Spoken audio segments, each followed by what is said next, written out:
basis for morality. Before I pass the word to Roberto,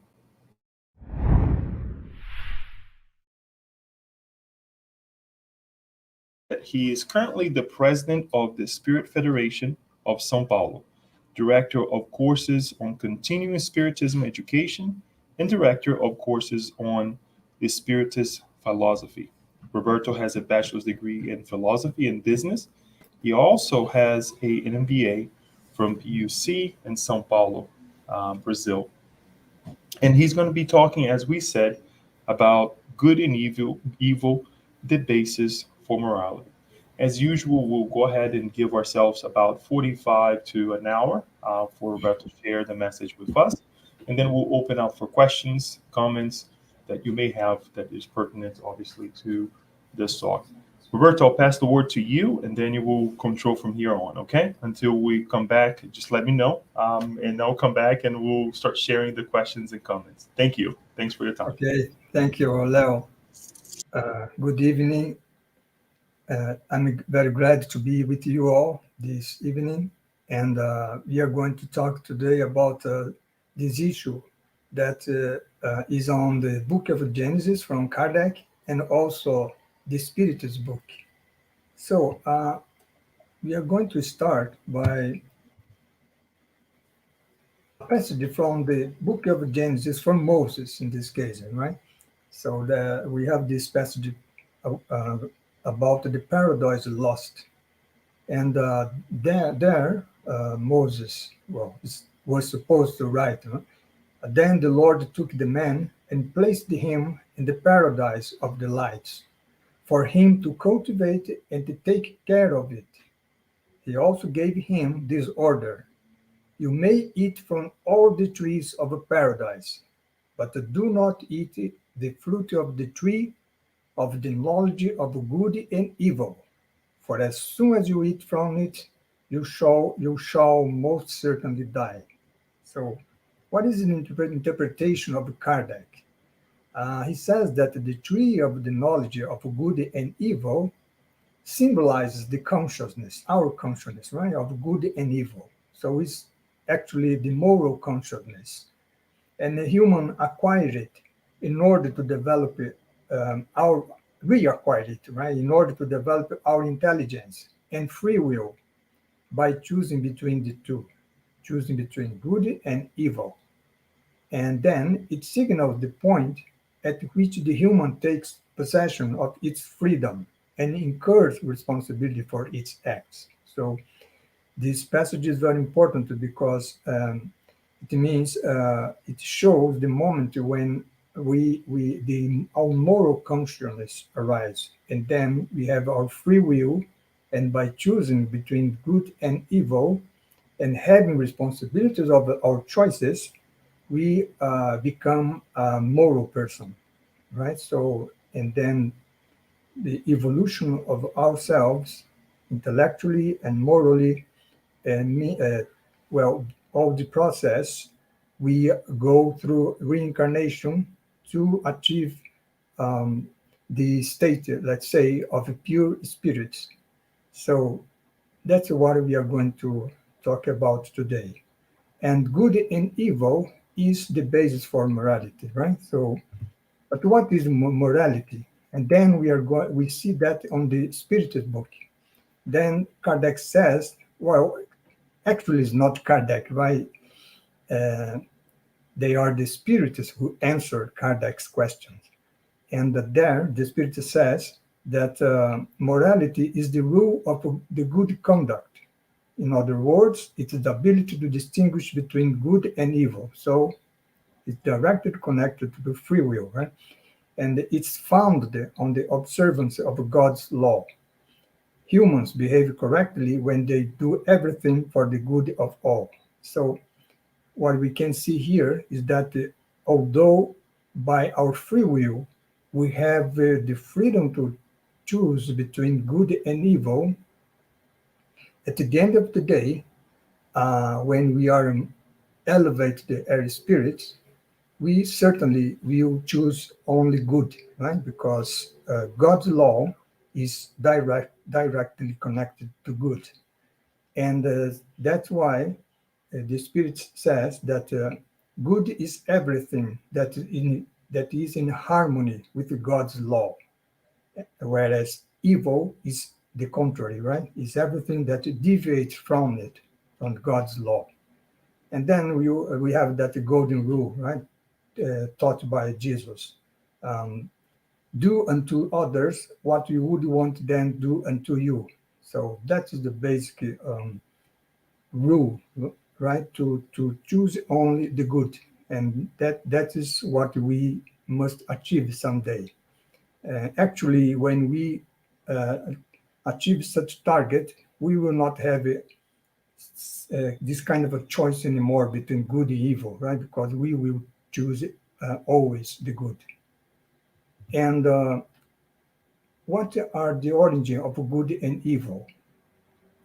Because if you see the world, our world, for example, our current world, we see conflict, we see polarization of ideas, we see violence, we see war, and well, this is something that we can see in our world. But where evil came from? Then, but we also say that God created the universe. Well, if the God created the universe, the world, and such a world has evil, well, did God create evil then? That's the question, right? So then Kardec says, right, the evil we see cannot have its origin in God, right? Because God is infinitely wise, just, and good, he says. And therefore, God cannot produce anything evil, right? Anything unwise or unjust. But evil is not an attribute of a special being either, Kardec says, because if it was an attribute of a special being, then we would have a special being that would be either equal to God or it would be inferior to God. If it was equal, then God would not be the let's say the one who reigns over the universe, right? There would be another entity in the universe, and in such case, um, the unity revealed in the order of the universe would be irreconcilable with such an idea. But by the other hand, if such a being that has evil as an attribute was inferior to God, then it would mean that God have created such a being, and then in that case, God would create someone who was directly connected to evil, which also doesn't make sense, right? It would be the negation of the God's infinite goodness, like Kardec says here. So then, where evil come from, right? So the question remains. And well, evil, according to Kardec's study, form two categories: those that humans can avoid, and those that are outside their will. So, for example, uh, between those among those that are outside our will are the natural calamities, for example. Well, let's think about earthquakes, and for example, the pandemic that we just have. And so these kind of calamities we cannot avoid, we humans cannot avoid.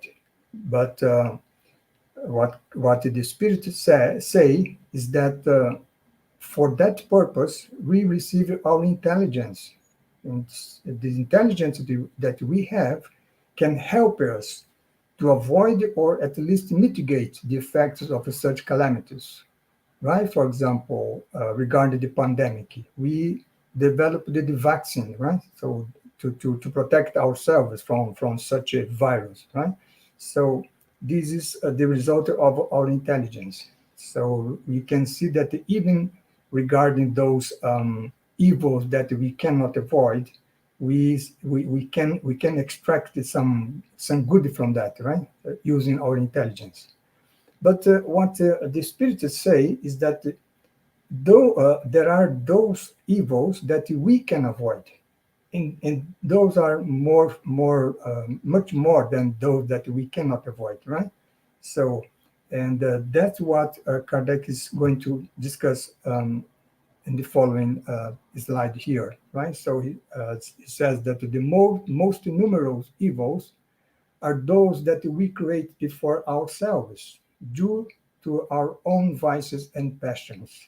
So it means that because we have vices and passions, and we have vices and passions because we are still imperfect beings, right? So that is something natural. We we study in the spirited book that God created us simple and ignorant, right? So and then we evolved through reincarnation until we reach perfection. So it's let's say normal that our present level as spirits we still have vices and passions which directly connected to our imperfection. We are imperfect beings because if we were conformed strictly to the divine laws, then it means that we wouldn't have vices and passions because to conform with the divine laws is to choose always the good, right? So, and in that case, in such case, we would avoid the most pungent ills, the spirits say here, right? So, if we do not do that, is because of our own free will, and so we must suffer the consequences. Because we are imperfect, we still doesn't don't know how to use well our free will, right? So and then sometimes or most of the times in some cases we choose evil, and then by the law of cause and effect set by God also we must suffer the consequences, although we must be aware that the suffering that we have as a consequence of our bad choices doesn't mean to penalize us, right? But to correct our ways. So at the end of the day, we see that everything that happened to us, even our suffering, uh, is something that direct us to good, right? Because if we didn't suffer the consequences of our bad choices, we would not never correct ourselves, right? So that's the meaning here, right? So if we think that way, we see that the evil actually is something that is not real, right? Because everything that happens is to our good, right? So and what the spirits say is that even if we make bad choices, choosing evil, a time is come, they say, when the excess of a moral evil becomes intolerable and make us change our course, right? So we can experiment that in our lives, right? Right? We are constantly changing our ways and looking for good, right? Looking to get away from suffering, from some sickness, and from all the bad things that could happen to us. And then that is our process of evolution, right? Um, so at the end of the day, as I said, and the spirits say here, evil is the absence of the good, the same as cold is the absence of heat, or darkness is the absence of light, right? So it means that as cold is not something real, right? As darkness is not something real compared to light, or cold compared to heat, also evil is not something real compared to good, right? Because God is goodness, right? So He creates goodness. So evil is something that we may see in our present world, as I said in the beginning, but this is only temporary, right? Because as we evolve, evil is diminished more and more from our world. So we are, for example, presently we are going through what we call the planetary transition, right? From a world of expiation to a world of regeneration, right? So this is a evolution that we are going through, and we say that in the world of expiation, um, evil predominates. It's like our present world, right? In a world of a regenerated world, evil does not predominate anymore, although good still do not predominate, right? Good will predominate only in what we call the happy world. But we are going through this process, right? We are going through this the present world that we are today to the regenerated world and then to the happy world. So this is the process of evolution, right? And so what the spiritists explain is that evil by itself uh, is not real as good is, because it is only temporary, right?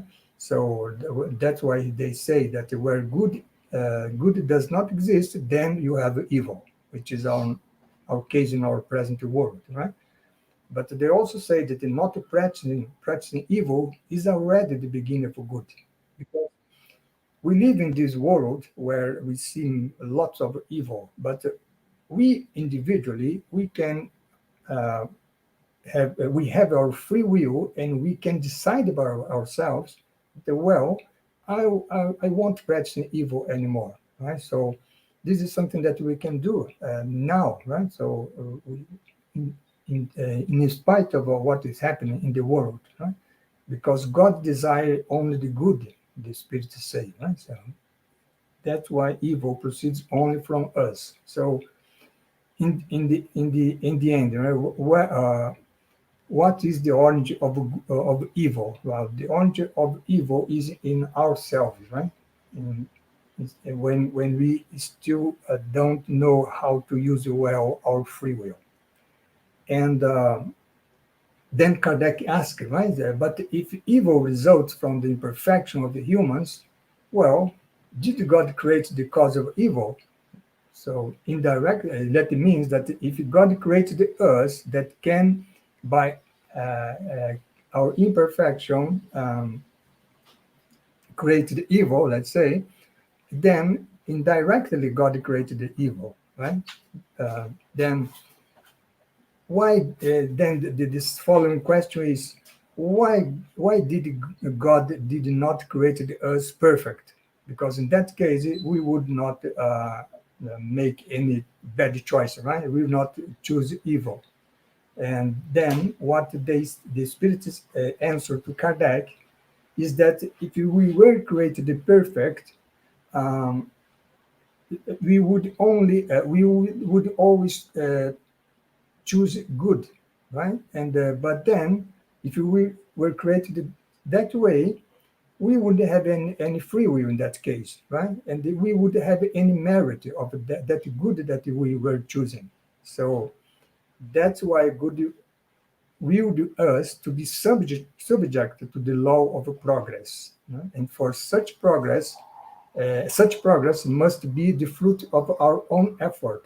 So that's why he gave us free will, right? Because through free will we choose good or bad, good or evil, and then we bear the responsibility for the evil that we commit, and the benefit for by the other hand, the benefit for the good that we produce, right, as a result of our free will. So in that case, it means that if we today still cannot choose very well, and sometimes or many times we choose evil, as we are evolving as spirits, we will choose evil less and less, and good more and more. So, and that will be we will have merit on it, because it will be the result of our free will is something that we choose by ourselves, right? So that's the reason why God did not create us perfect, right? So, and that's the explanation regarding the origin of good and evil. Uh, and then what Kardec studied in this slide here, that he says that by studying all the passions and vices, we can see that our passions and vices have their origin in the self-preservation instinct.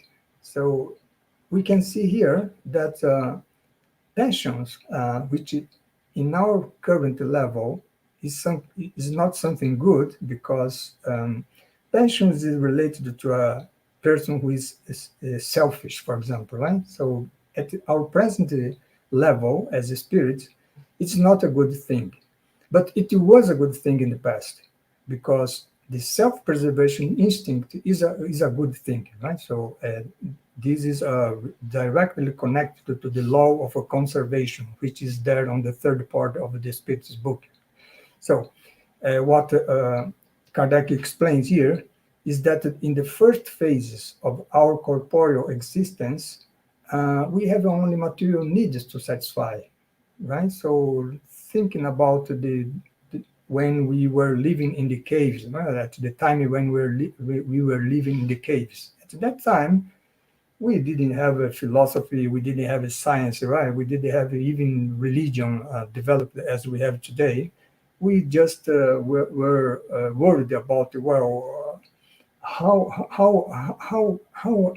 I will survive, right, today? How where I can find food, right, to preserve myself. So, and at that stage, passions are a need, Kardec says, because passions is something that help us to look for what we need, right? If we didn't have this such a passion, we would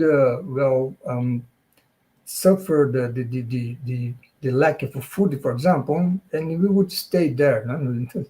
Dying by starvation, right? So passion incite us to look for something more, right? For food, for better situation or for our life, right? So, but after that period, Kardec says, other needs arise, right? First, semi-moral and semi-material needs, right? Next, exclusively moral. And at that new stage, then passions become evil, become a bad thing, right? So that's what Kardec is explaining here, right? So passion is good or bad depending on the stage on the stage of our development that we are looking at, right? So that's very interesting here that he's saying. And well, then what was one he says what was once is something good, when we were directly worried about our preservation, and today, when we are achieving a moral stage, become evil, right? So, uh, however, he points out here that even today, passion is not something bad, right? So, because, for example, ambition, right? Ambition is a kind of a passion. Ambition, at some degree, is a good thing, right? A person who wants to get a better situation in his life, let's say materially or intellectually or anyway spiritually, well, that's a good thing, right? Because if he didn't have that ambition, he would stay idle, right? So what is bad today for us is the abuse of a passion, right? So that constitutes evil in our even in our current situation. And we humans, Kardec says, we abuse things by virtue of our free will. Right? So this abuse of passions is a consequence of our choice, right? Our free will. And that's why we must suffer the consequences of the bad choices But at the end of the day, in order to learn to choose the good, right? So that is the situation here. And then going back to Spiritus book, we were here in the up until now until we were in the Genesis book, right? And now going back to the Spiritus book, let's see what Kardec tell us about good and evil there.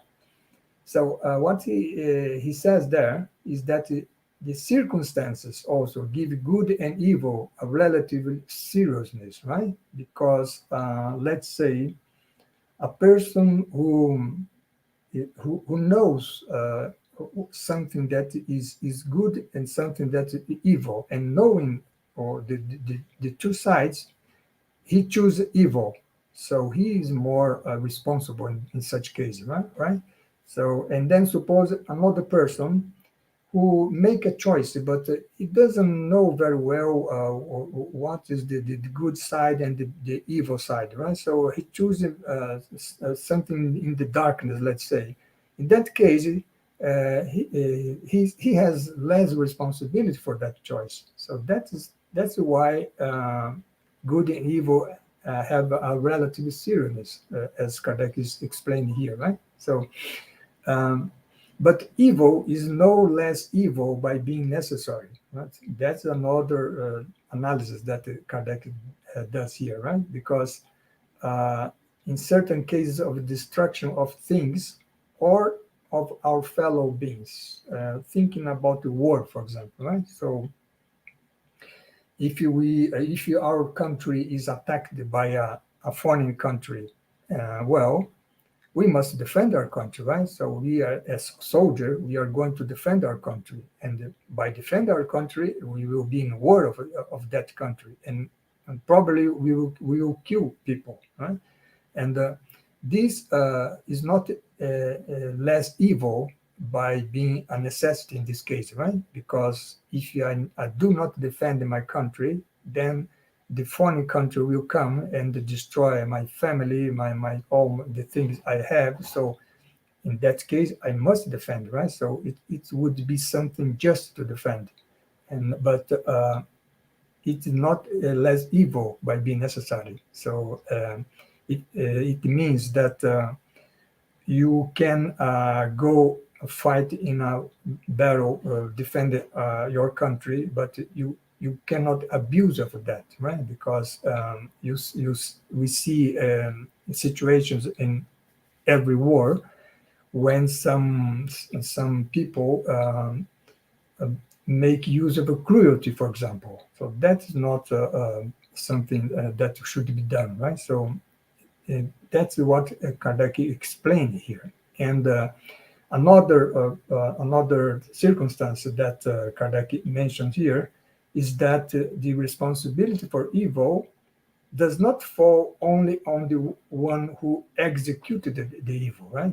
Who, who did the evil, but the one who has caused it, right? Because I can, uh, I can, I cannot do an evil, but I can incite a person to do that, right? In that case, I'm also responsible for that. And another analysis that Kardec makes here is that sometimes we do not do evil by ourselves, but we take advantage of it, right? Of some evil done, and in that case, we are culpable to the same degree, right? So that is the situation here.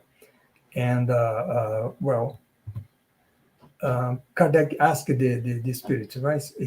Is the desire for evil as reprehensible as evil itself? So you see here, one thing is I committing an evil. Another thing, I do not commit, but I desire it, right? So, and if we think that we are imperfect beings, I would say that it is natural that we have desire for evil in some cases, right? For example, desiring something that is not ours, right? So uh, it is, let's say, natural, between commas, and but In such case, what the spirits say is that if I have a desire for evil, but I resist it to such a desire, that would be something virtual, right? So it would be a virtue, right? So because in that case, for example, if I desire, I have a desire, and I have the possibility of doing it, but I resist for doing it, that is a virtue, right? However, there is some cases that I have a desire of evil for evil, and I do not commit it because I don't have the opportunity for doing it, right? So in that case, that's not the person is culpable anyway, right? So that's the situation where Jesus teaches us in the gospel, right? So uh, you don't have to make adultery, right? To have sin in what he say. Uh, uh, it's enough to think right about the adultery, and then we also have committed a sin. So that's the situation here, right? We don't commit the sin because the evil because we don't have the opportunity. But if we had it, we would do it, right? So and another thing is that we are talking a lot about evil here, but another important thing because we can say, well, so if I do not do make any evil, and then everything is okay for me, you know? We would think that way, but what the spirits say, no, it's not enough to not to do what is evil, right? Because we must do, besides not doing evil, we must do all the good we can, right? So that's what is something that would please God, you know? Because we will answer not only for the evil that we do to someone, but we also will respond for the evil that resulted from a good that we did not do, right? So that's is an interesting situation here because evil that has resulted from the good that we left undone, that would be something we would be culpable for that also, right? So uh, it means that we must be good in any case, in any time, right? So everywhere. Um, and then Kardec asked if there are someone who cannot do good, right? So is there someone who cannot do good because, for example, the people doesn't have material possessions, so then he cannot do make charity for charitable actions, for example, right? So, and in that case, such person would not be allowed to do good, right? So then the spiritist answers Kardec, well, no one is in a situation where he cannot do good, right? Only selfish persons never find an opportunity for doing so. Because doing good is not only helping people with material things, right? So, but if you listen to someone who is suffering, if you give a good a good advice to someone which has a problem, if you pray for someone who is sick, so in all these cases you are doing good and it doesn't involve any material thing, right? So that's why the spirits say to Kardec that doing good is actually is a state of a mind, right? It's a mindset. Is the mindset where I'm not worried about only about myself, but I'm worried about my fellow beings, right? So, in that case, if I have this mindset, we will do good, right? So, that's why the spirit say here, right? Doing good does not only mean being charitable, but also being useful as possible whenever our help is needed, as in the example that I gave you, right? So for individuals immersed in an atmosphere of vice, evil become a draw, but never an irresistible one. This is a comment here because Kardec asked the spirits, right? Well, but there are individuals who has born in a atmosphere of vice, an environment of a vice, right? So, and in such case, uh, this person probably will have such a vice. Well, in that case, would he or she be culpable for that? And the answer is this atmosphere of vice become a draw, of course, because we live in that environment, right? But it's not an irresistible one, right? So the draw. So, and then we have on our free will to choose. They even say, the spiritists, that there are persons who choose, before being born. They choose, whereas they are in the spiritual world before being born. They choose to be born, and being born on an atmosphere of vice, to let's say, to fight himself with this tendency, right, to vice. So there is cases such as this, right? And the merit of the good done also lies in its difficulty. A good that is very easy for us to do, to make, or to make, is not something so meritory, right? But something that is very difficult to realize or to accomplish, that would be have much merit, right? And then Kardec, the Spiritists, remember us about the parable of the widow's mite, right? She went there to the temple and put there the only two coins that she had, right? For even for her survival, and then she put it there. So that's something very difficult for her, because she was taking for her own needs to put that coins there, right? So this is very meritorious. That called the attention of Jesus, right? Then, um, going to our conclusion, we have a philosopher called Leibniz, Gottfried Wilhelm Leibniz. He was a German philosopher who lived in the 17th century to 18th century, and he wrote a book about called Theodicy Essays, and this theodicy means a kind of a study where we or the thinkers try to explain why evil exists in the world, and of course they also try to explain why God is not the creator of evil, right? Like we saw in the beginning of this presentation. So that's what Leibniz was studying when he was writing this book. And then he classified evils in three types, right? So he say we can consider evil in a metaphysical, moral, and physical way. What is the metaphysical evil?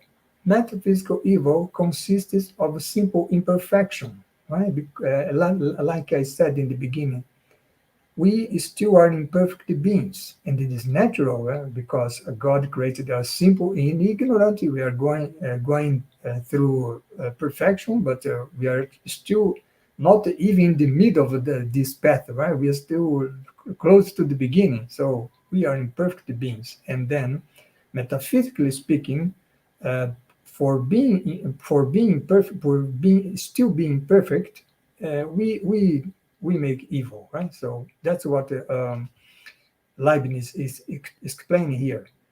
And by being imperfect, we apply our goodwill not very well, right? So then we choose evil. And then by choosing evil, we incur in moral evil. So the second kind of evil here, right? So moral evil is we have a moral evil in consists in wrongdoing. He says, right? Or in other words, the bad choices that we make, applying our good will, our free will. And then, as a consequence of such moral evil that we still commit in our present stage of evolution, that is the physical evil, right? So let's say a sickness, loss of material things. Well, in that case, such physical evil is a consequence, right? Suffering is a consequence of our bad choices. So we can see here a kind of a series here, right? So because we are imperfect, metaphysical evil, we still make bad choices, and then we incur in moral evil, right? So, and as a consequence of our bad choices, we have the physical evil, right? Which is suffering.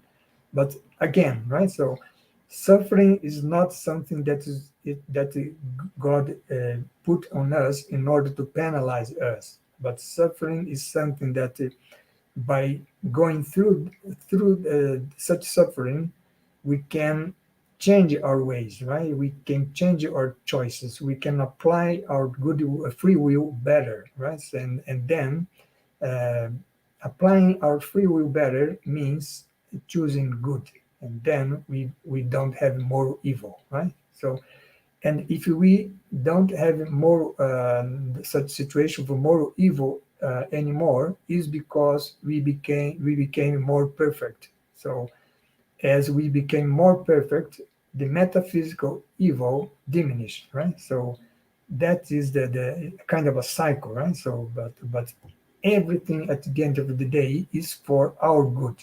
So that's then we can see why we say that the God is infinitely just and good, right? So one of his attributes, because God wants us. And Leibniz says that, right? This philosopher, he was a Christian, right? So, but a Protestant, Um, and then he says that God wants before all the good, and consequently the best, the good for everything, the good for all of us, right? So God does not want the moral and physical evil at all, right? So God allows physical evil, he says, as a correction of the wrongdoing, and also to prevent greater evils or obtain greater goods. This is something interesting here because, right? Because sometimes uh, an evil happening to us, and then we get sad about that, right? But then sometime in the future we realize that that evil that happened to us make us avoid a choice or some actions that prevented us from a much greater evil. So in that case, that evil was something good, right? So, and also sometimes something evil happened to us in our life uh, in order for us to obtain greater goods in the future, right? So thinking about sickness, for example, right? We let's say we abuse it on some kind of a food, and then we get sick, right?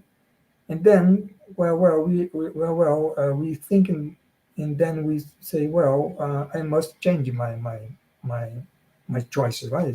Choices of food. So I must take care of my, and then that sickness. The result of that was a greater good in the future because by changing our habits, we get health, right? So that's what Leibniz is saying here, right? A simple example that I'm giving here. So then we have here now on the gospel according to Spiritism, we have the figure of a moral person, right? So a moral person is someone who is at least trying, right? Trying to always choose good. Doesn't mean that he doesn't make some choose evil sometimes, right? But he's choosing, he's trying, right? So that's why Kardec says here that the truly moral persons are those who practice the law of justice, love, and charity in its greatest purity. So this is the truly moral person, right? They are already choose only good, only justice, only love, right? But we still didn't reach that point, right? We must recognize, and we are, let's say, moral persons, not still not truly, right? Because we still make some bad choices, right? But we can even acting this way, we can be moral person by questioning our conscience about our actions, right? So that's why Kardec says here that moral persons uh, ask themselves, right? So we could ask themselves, like Saint Augustine, right? This which is written here, we have in the Spirit's book in the question 19, 919, where Saint Augustine, right, says the same, right? So he says there that when he was living there on the fourth century, when he was bishop there, a Christian bishop, they say that every time, every day, at the end of the day, he would make a analysis, right, of his conscience, and that is what is written here by Kardec, right? So the moral person asks himself if he has violated the law of justice, love, and charity, if he has done any evil, right? So if he has done all the good he could, right? So if he have disregarded any opportunity to be useful, if anyone might have a complaint about him, right? And also if he has done unto others everything he would like to have done unto himself, right? So this is the moral person. Well, what is the moral person? How the moral person, a truly moral person, would answer to this question, right? We can say that for question three, if they have done all the good, if he has done all the good he could, or question six, right? So if he has done unto others everything he would like to have done unto himself, uh, a moral person would respond yes to these two questions, right? Three and six. And but then he would answer no to the other question, right? So have I violated the law of justice, love, and charity? No. Have I done an evil? No. So have I disregarded any opportunity to be useful? No. Have anyone might have a complaint about me? No. So in such case, answering a yes for question three and six and no for all the others, that would be a truly moral person. It's something that is a kind of a target for us, right? And actually, we still are not in this situation, but it is something that we are walking to that direction, right? So that's why this issue of good and evil that we saw today, and the understanding that they are the basis for morality, is important to us, right? Because they are, at the end of the day, they are simple concepts, simple notions, but as everything in Spiritism or from the Gospels, it's very simple to understand, but very difficult to practice, right? So let's just make an effort to practice what we have learned, right, from Kardec books here, right? So thank you to listen to me, and I'm open now for any question you may have.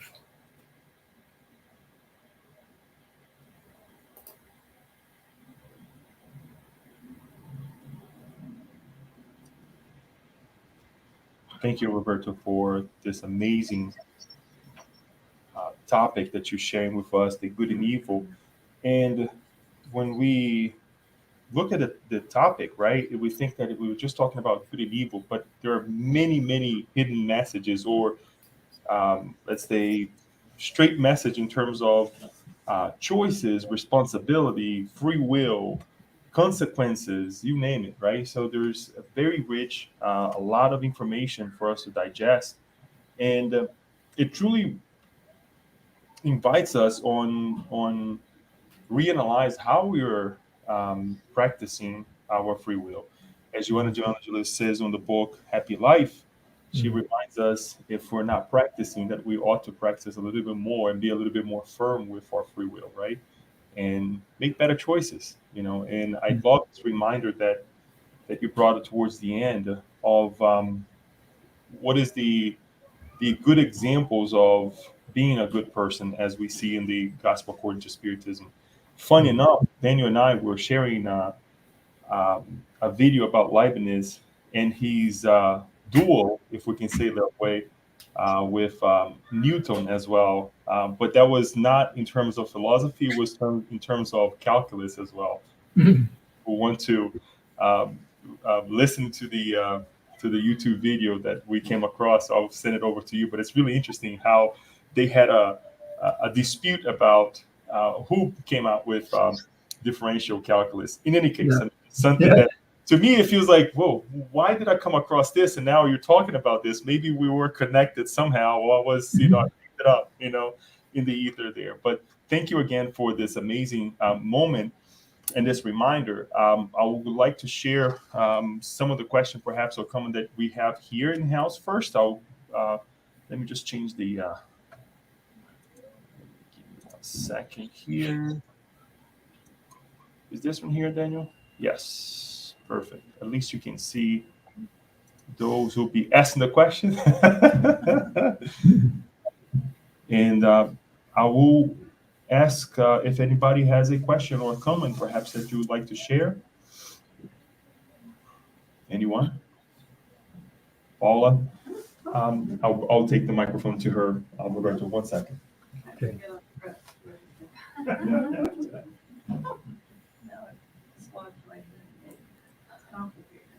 Take your time. All right. Thank you, first of all. All right. Oh my goodness, I'm an international family here. This is good enough. Thank you. Thank you. First of all, thank you for the topic because it never grows old and it seems to change as we grow with more awareness and knowledge. I was curious where you would put wrong thinking because I know we make wrong actions. But at the point that we catch ourselves with the wrong thinking, is that a connection with the evil too? The wrong thinking. Well, it's the issue of a desire that we went through, right? So when I also uh, did make a mention for what Jesus said regarding adultery, right? So it doesn't it doesn't need to commit adultery. Just thinking of it is already a sin in his word, right? So wrong thinking is the beginning of everything, right? So because we start thinking something, and then we from thinking through our will, or in this case our free will, then we are going to commit. But as we saw here, uh, ha- uh, have, having wrong thinking is not is not is something that I would say natural to us because we are still imperfect.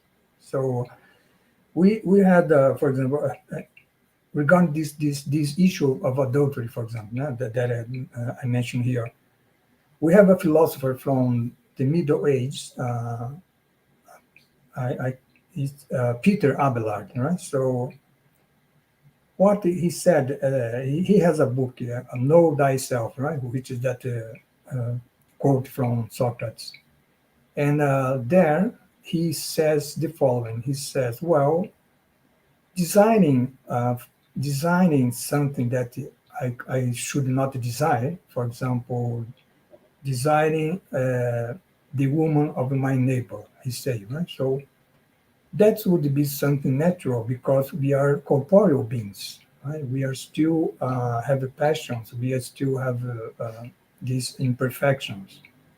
But what is a sin in that in his language, right? We don't we don't say sin, right? We say a fault, let's say.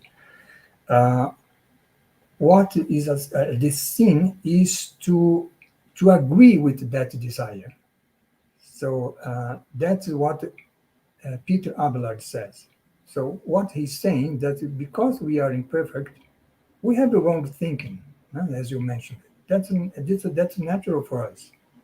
But what is a fault is when we have a delight with such a desire, right? So that would be something that would be evil in this situation.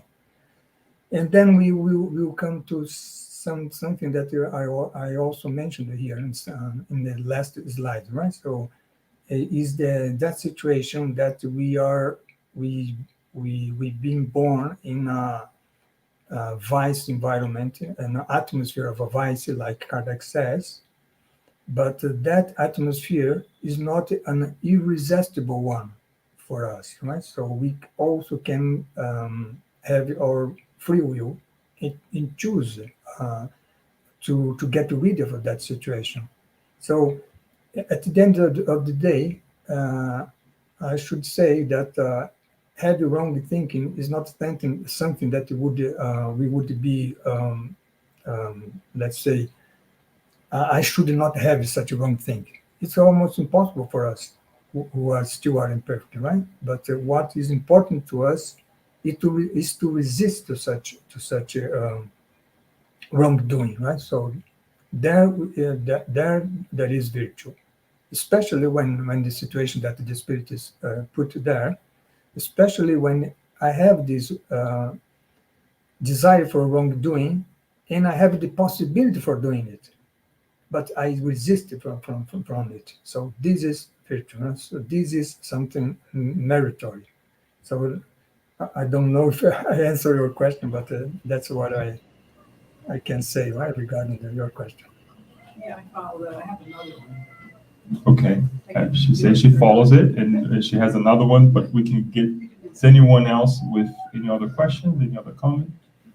As we were thinking here, thank you, Roberto, for reminding us of this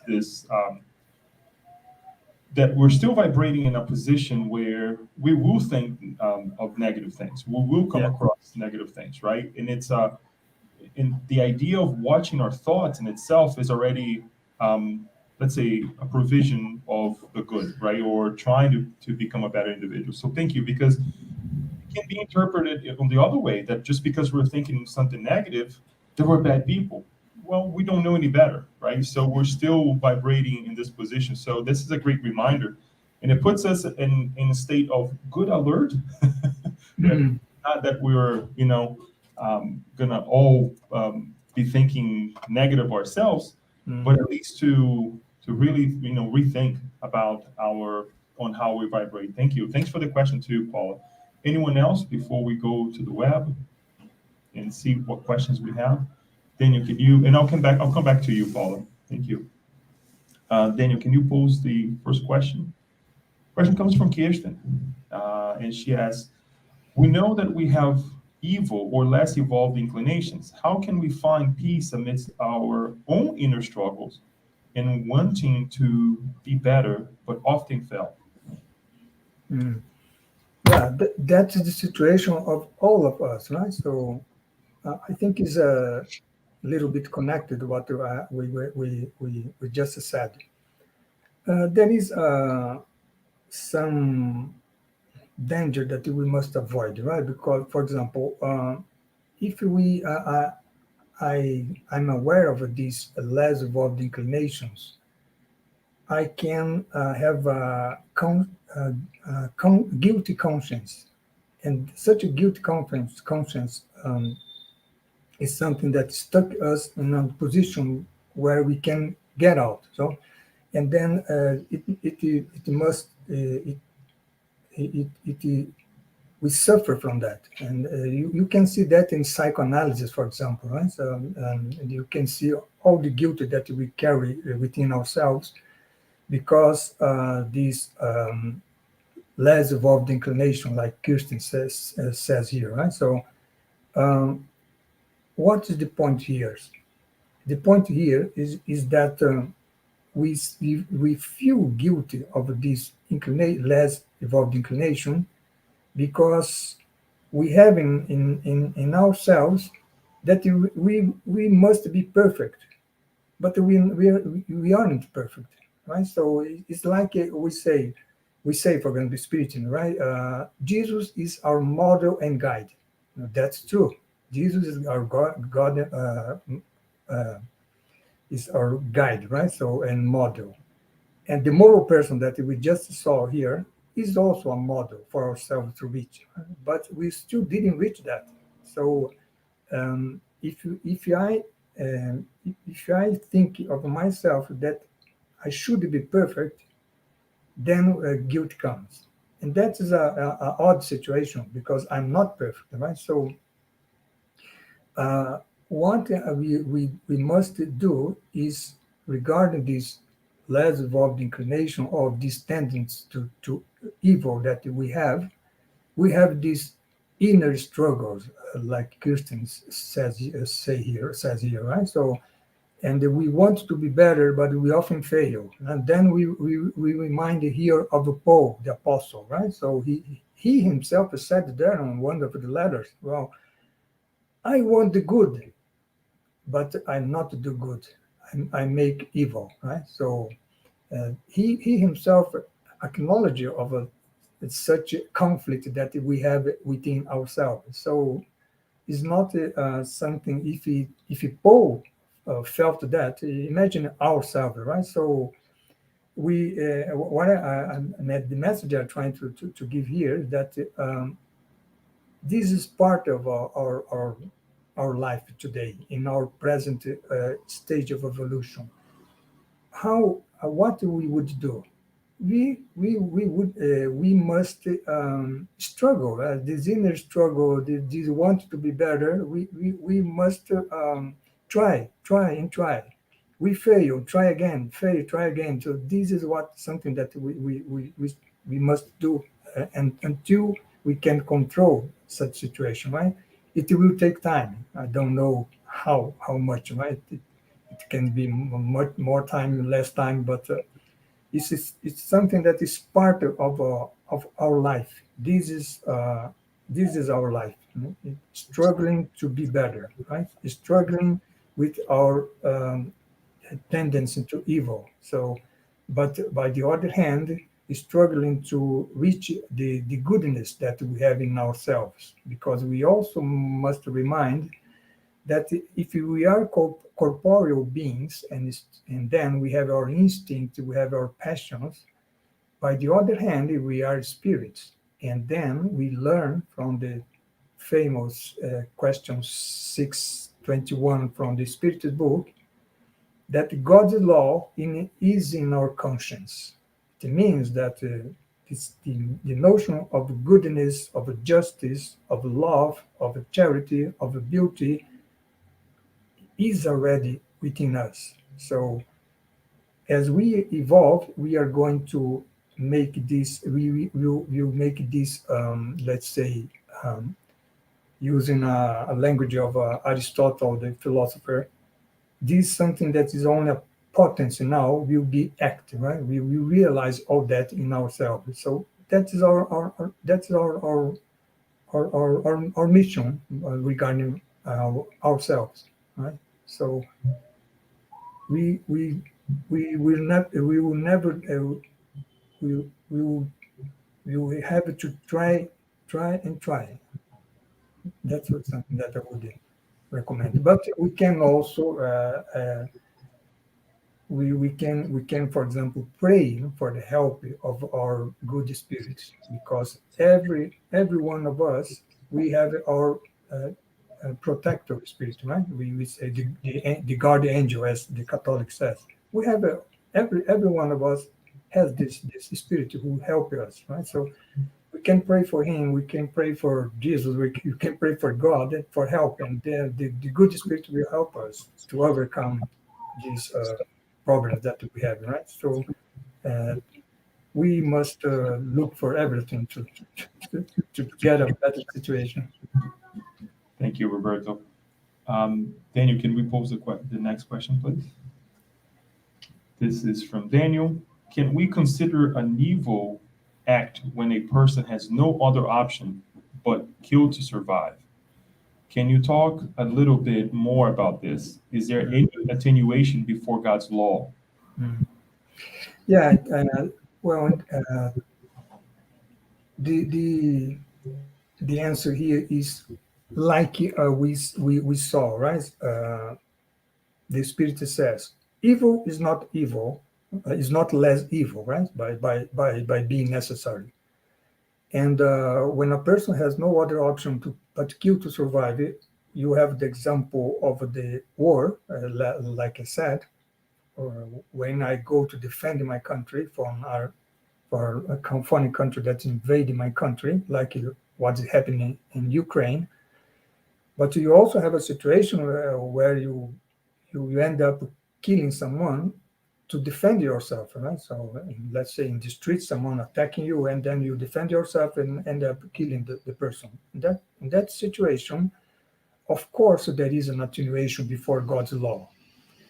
It's not, let's say, it's not less evil because it was necessary. But of course, there is an attenuation in such case, right? Because by the law of conservation, by the law of self-preservation that we also saw today, we must defend our lives, right? Or the life. Imagine if you were was not me that was being attacked, but my family, for example. Well, I would do anything to defend my family, right? So, of course, in that case, there would be an attenuation before God's law.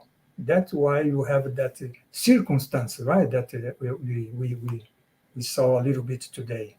Uh, there is something that attenuate, and there is something that aggravate, right? So we talk about that always in spiritualism, right? So regarding something that wrong, we say that is the something that aggravates when I'm conscious, I'm aware of of that what I would do is something wrong, and I do it. So in that case, is an aggravate my fault, right?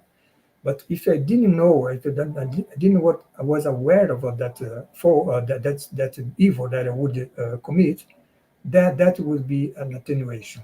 We talk about that regarding abortion, for example, right? So when a woman, or well, not just a woman, right, but also the father, they decided to abort, but they doesn't know that they are not aware of that in her womb there is still a life here, right? There is still a spirit there. There is another person there. If the person is not aware of that, that would be attenuation. But if the person knows that and decides to do that, that would be an aggravation, right? So, uh, well, uh, God's justice is always just, right? So, uh, God's justice recognize our intention, right? Or our knowledge of the things we decide to do.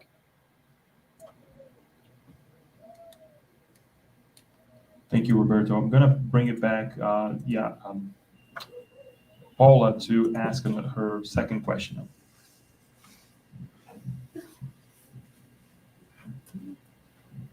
Thank you. This is a very good and deep discussion that I will continue to have after we're over with myself and others. With the tree of knowledge, I mean, the origin of everything, defined as the consciousness of good and evil, that seems like it's a helpful skill to have. So I guess I'm back to the beginning of how this, so-called sin happened, and then relating it to the description of man's evolution. As you said in the beginning, in the cave, it was about survival. So, at what point did this consciousness of good and evil arise anyway, just in the evolutionary sense? I hope that's clear.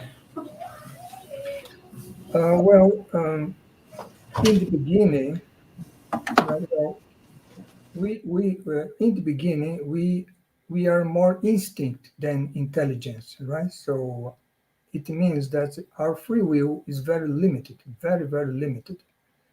You can see that in the animal kingdom, right? So you can see in a lion action, for example, the lion, he has it has most of instinct in it, mm, than intelligence.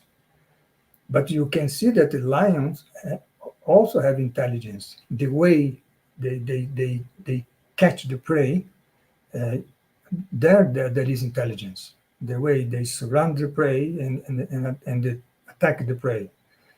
But is a very limited intelligence, only for the self-preservation um, goal, right? In such case. And that also was our case in the beginning, we humans. So we were more instinct than intelligence. But then, as we are evolving, then we have that situation that we saw here. From the material needs, we have the semi material needs, semi moral needs. Is when, for example, that man in the cave began to think about his fellow beings, right? So thinking about cooperation, thinking about protecting his family, right? His children. When he has the first notion of a God, for example, right, of a religion. So in that situation, um, the free will grow, and instinct will. We Kardec says that until now we still have instinct. Instinct is in us. We have intelligence, but also instinct, and more. They say he says that the instinct never errs, right? So never do wrong. Instinct is something exact, but it's very limited. It's not something that is reasoned, right? So intelligence is something that is reasoned. So I would say that as the intelligence in ourselves grows through our evolution, when we going out from the caves and we build the cities, we will build the civilizations, we will build the laws. Then we will have intelligence, and then free will grows uh, at the same time, right, with intelligence.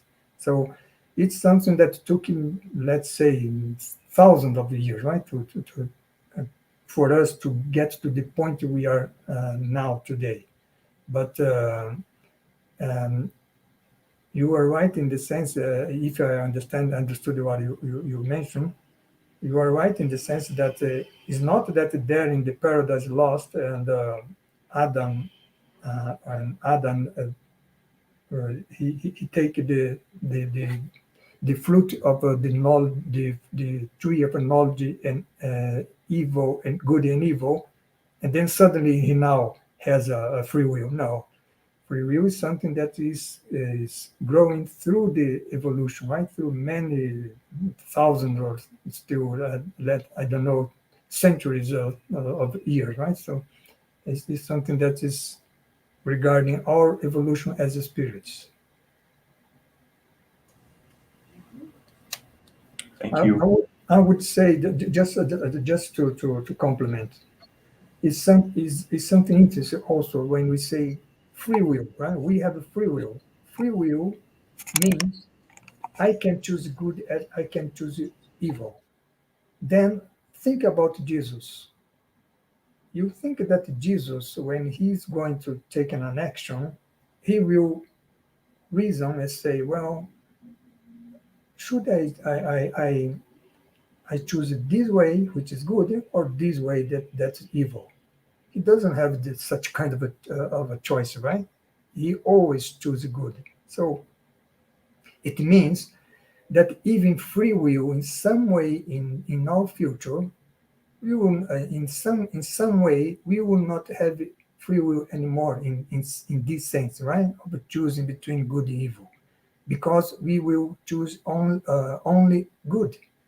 And in that case, the philosophers, they say, well, Saint Augustine said that, right? And then in the fourth century, right, after Christ, he said right there, what is freedom? Freedom is when you apply free will well. And what does it mean applying free will well? Is choosing always good. So it means that today we have free will, but in the future, when we, let's say, we are getting the level of a pure spirit, we will free. We will have freedom, and which freedom is more than free will. Is the good application of a free will. Is this direction that we are going to? Very well, thank you. It will take time, but we will get there. It's interesting the way you presented to us this ability. Um, what is free will now and what will be free will in the future? Because it allows us to grow with the idea as well, right? And I think that, well, I'm certain that the way you brought Christ as the example, I mean, he knows, for sure, on his level, what is not to do, but he doesn't dwell on that anymore. He just does, he acts under the will of our Father, right? So that's really beautiful Yeah, yeah. that you reminded us. Daniel, can we do perhaps two more? And then Alba has a really interesting question. I'm wondering if there is an experience, a spirit that made the right decision since the beginning, meaning following the law of God. In other words, someone that did not choose evil. Wow, that would be a rare exception, right? Well, That would be us. No, I'm just kidding. no, no, no, no, no, not none of us are for sure, right? Because if it was our case, we wouldn't be here in this world of expiation, right? So, but what is interesting is that it's something controversial. But Leo, Emmanuel, the Spirit Emmanuel, in the book Consoler, he says there that Jesus made this way here that always asking. He says that Jesus made the right decisions since the beginning.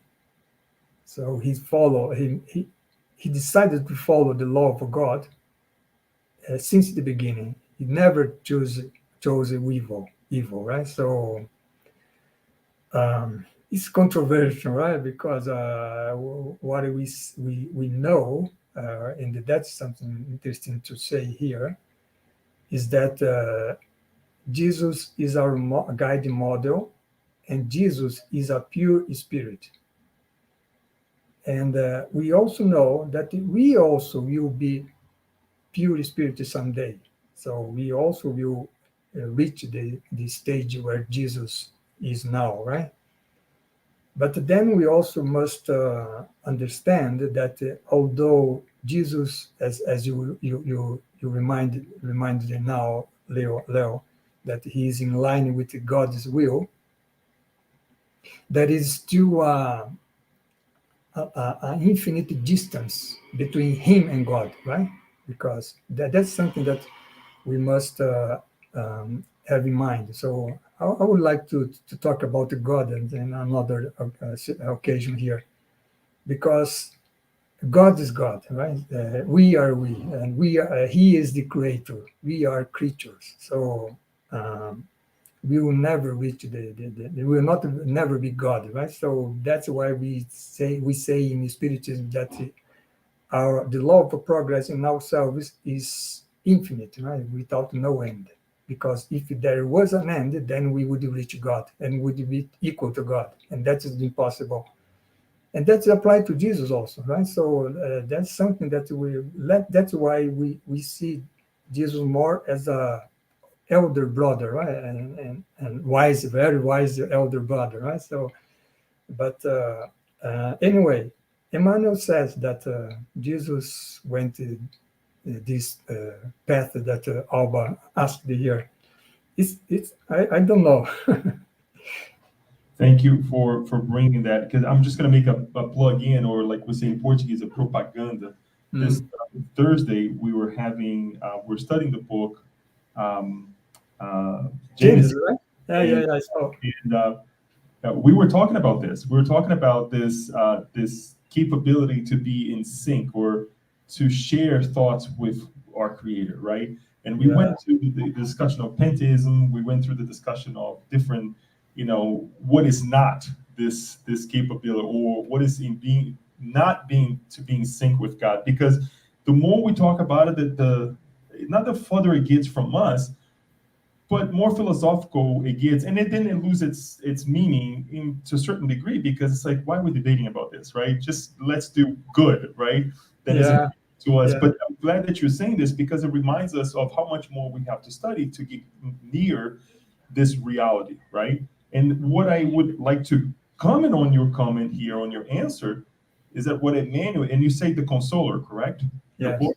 Yes. yes. The I think that he was referring while he was with us, doing his transition here with us, in terms of Christ doing the right things, Mm, always doing the right things. So I think mm. that's what Emmanuel said. I mean, I could be wrong. I remember kind of glimpsing about that answer as well, which is in one of the books that I love. Unfortunately, I have to say it's not in English yet. Hopefully, next year. Then you say next Oh, year. no? It's an amazing, you know, questions and answers that it's so well put by Yeah, Emmanuel. And the questions too. I think the group of people who came with these questions, there's a huge history behind, as well, as I know, as many of us know. But again, it is definitely something that is good that you bring here, to be in this position of doing good all the time, right? And I think, with the information that we have now, I dare to say that we have an opportunity now to, let's say, make better decisions, not always, but let's say a greater percentage of good than evil, right? yeah. So thank you for your answer, and that's great, Daniel. I think we have time for one more. And then this is Leonardo, me. Why some of us wants to imitate others who accomplish a lot of good, or wants to accomplish great things, but does not pay attention to the small opportunities to do good. Very interesting question. Yeah. No, the answer, you should pay attention to the small opportunities to do good. Because by doing small, then you can do well greater good in the future, right? So, interesting question. We we we we we cannot miss any opportunity to do good, right? It doesn't mean if it is small or big, and the opportunity to be good is always, and such opportunities are always in front of us, and we should um, do it, right? It's interesting, because Daniel always says, and we always talk about this, if we can manage a small amount of money, Mm. chances are we'll be able to manage a large sum of money, right? Yeah, We, right. we would probably learn, for sure, you will learn this through business school. And it's the same thing when we learn business school here, that you start with the small things, right? And then you start digging and learning and comprehending the greater things of life. So, the reason I posed this question, is, as you said, we miss the boat all the time. The small things that is very attainable to us, Yeah, we forget, and we think we start prioritizing things that perhaps is not attainable to us. It's not yeah, reachable yet. And we look at Vivaldi, we look at Chico Xavier, we look at Mother Teresa, and all these individuals. Oh, how beautiful that is! But we forget the small things to get to the greater things, right? And yeah. I and one thing that I learned, I Daniel, what was her name from Minas Gerais? The lady who came here and spoke here. Sueli Caldas. No, it wasn't Sueli. The anyways, I forget something Glória Coelho. no, I forget her name now. She was a speaker also from Brazil, very knowledgeable, and she said something really interesting. Sometimes, we come with the opportunity of doing something small, very small, to reincarnate only for that little thing, and we still miss the boat, right? Sometimes it's to go ahead and make amends to a few people only, and we still miss the boat. It's just it's something that crossed my mind, and sometimes we think, why am I making this question? So I like to pose it because we're not alone, right? And I think it's for sure it is for me too, because if I felt the intuition to ask, I think it's definitely for us first, and I wanted to go ahead and share that with everyone. I don't think we have any. Yes, we're gonna stop from right here, and we want to thank you again. And Daniel was bringing all the thank yous from Rosalda, from Leda as well. Thanks for sharing this moment with us. Yes, we are inviting you already for perhaps to talk about God early. Talk. Find an hour, a little bit more for us to share other topics and other ideas. As Paula said, this is a really interesting topic because it really reminds us of making better choices. And it doesn't have to be in a apprehensive way, but just let's think about it. Let's make better choices. That's it. And I think that is a great restart, right? I like to joke around, and it's still February. Maybe we can implement this idea for 2023, right? And share this moment. So thank you again. If you would like to stay here with us, we will be praying. We will go through our moment of passes. At least if you want to share this, you're more than welcome to and bring some water too. And then we'll go ahead and close it up for our evening. And Daniel, for sure, we'll get back in contact with you. Okay. Okay. Thanks again. It was nice meeting you. Thank you. Thank you. Thank you all.